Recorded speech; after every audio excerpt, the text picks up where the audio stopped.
Oke, sudah. Selamat siang semuanya. Jadi hari ini kita mau memberikan update kita tentang mini seminar public speaking and presentation skill. Nah, kita next. Nah, ini topik besar. Kita sebelum ngomong topik besar ini kita ada dari MC dulu, jadi ada pembukaan sama ice breaking. Terus next. Nah, ini bakal bahas topik besar tentang etika komunikasi dan keberlanjutan dalam dunia digital bagi Gen Z. Nah, ini akan dilanjutkan oleh speaker kita, materi-materi. Speaker satunya itu di sini aku berperan sebagai speaker satu. Di sini aku bakal jelasin tentang etika komunikasi kreator di media sosial. Untuk kayak ngebahas tentang jujur, tanggung jawab, dan juga kesadaran nilai. Terus topik yang dibahas pertama itu tentang menyebarkan pesan tanpa hoax, literasi digital sebagai dasar komunikasi etis. Di sini mohon maaf sebelumnya mungkin kita mau memperbaiki sedikit PPT kita karena ini terlalu banyak tulisan ya, jadi kita mau perbanyak sama visualnya aja dan merevisi habis ini. Lalu ini masih ngebahas topik yang pertama. Terus subtopik yang kedua ini itu menghindari clickbait berlebihan, mengutamakan kejujuran dalam membangun keterlibatan audiens. Di sini aku belum sempat tambahin contohnya ya, mungkin nanti bakal ditambahin. Terus subtopik terakhir yang bakal aku bahas itu menjadi kreator yang peka dan bertanggung jawab terhadap isu sensitif dan sosial. Di sini aku bakal jelasin apa aja sih isu sensitif yang lebih baik dihindari oleh konten kreator gitu. Lalu lanjut, aku di sini sebagai speaker 2, di mana topiknya itu etika dengan menjaga keberlanjutan identitas dan juga karya digital. Ini masuk ke poin yang pertama, itu aku menjelaskan tentang evolusi personal branding. Ini aku menjelaskan tentang adaptasi secara etis tanpa mengorbankan nilai pribadi. Terus aku juga ngasih prinsip etis yang perlu dijaga. Ini ada 3 poin utama. Sebenarnya ada contohnya, cuman belum aku masukin, jadi ntar bakal di sini dibenerin PPT-nya sekalian dikurang-kurangin tulisannya. Lalu nih yang kedua juga aku masuk ke tentang rebranding dan juga eksplorasi konten. Ini dimana kita harus mengkomunikasikan perubahan secara jujur dan juga transparan. Di sini juga aku membagikan ada 3 tips biar tetap etis saat mengalami rebranding ataupun perubahan dalam mengkomunikasikan konten. Dan yang terakhir itu tentang menjalin kolaborasi yang etis dan juga berkelanjutan dalam ekosistem kreatif digital. Di sini aku menjelaskan tentang kolaborasi di dunia digital yang bisa memberikan dampak, tapi juga harus dibangun atas kepercayaan dan juga keadilan.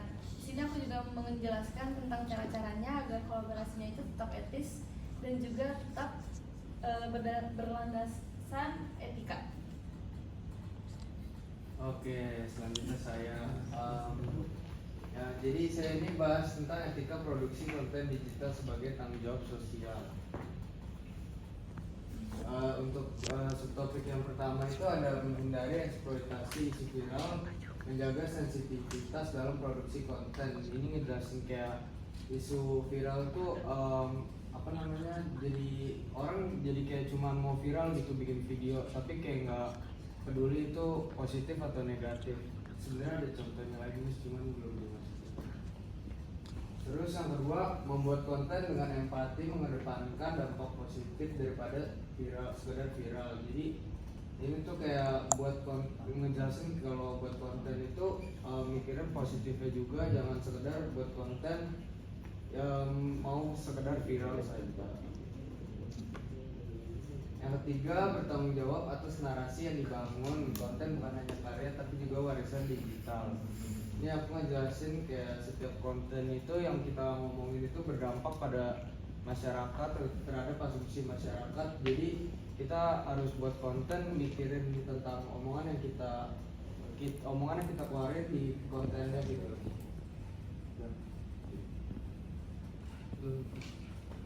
Oke, jadi kita mengundang tamu ya, tamu spesial pastinya.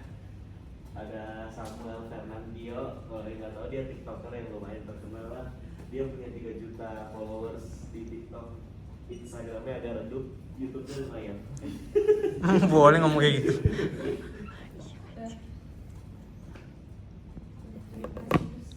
Mana Samuelnya? Belum. Susunan acaranya pasti Jadi untuk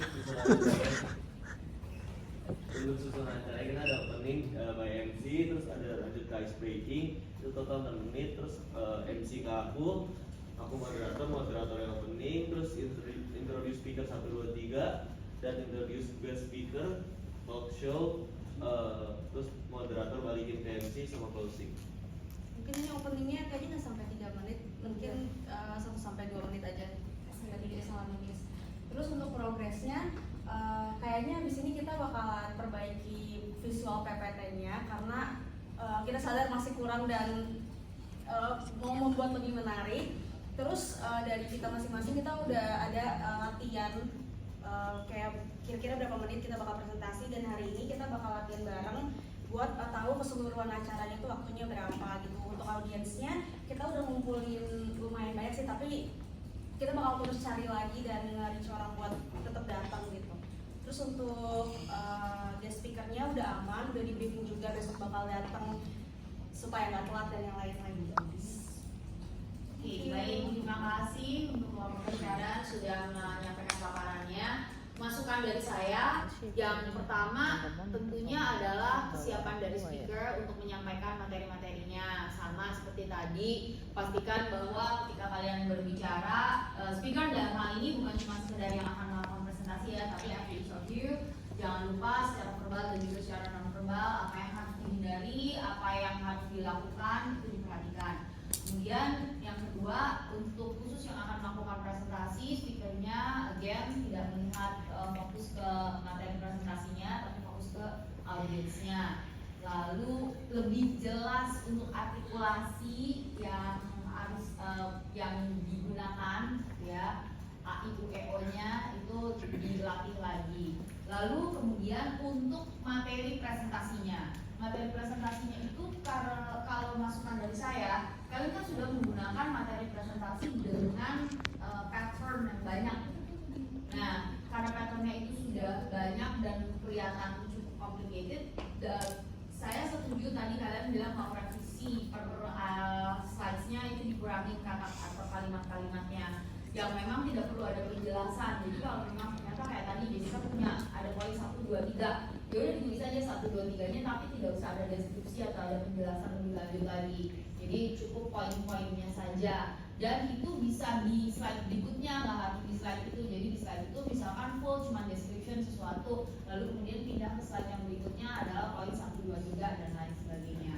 Atau kalau misalnya enggak, kalian bisa kurangin itu penggunaan pattern-pattern yang banyak itu, terus udah itu diganti dengan gambar misalkan gitu ya, gambar ilustratif misalnya. Itu sih masukan dari saya, karena gambar yang slide presentasi yang digunakan itu desainnya sudah banyak pattern plus warna, permainan warnanya. Ini tulisannya berarti enggak hitam kan, agak dark gray gitu ya. Hitam. Hitam. Terus di sini dari jauh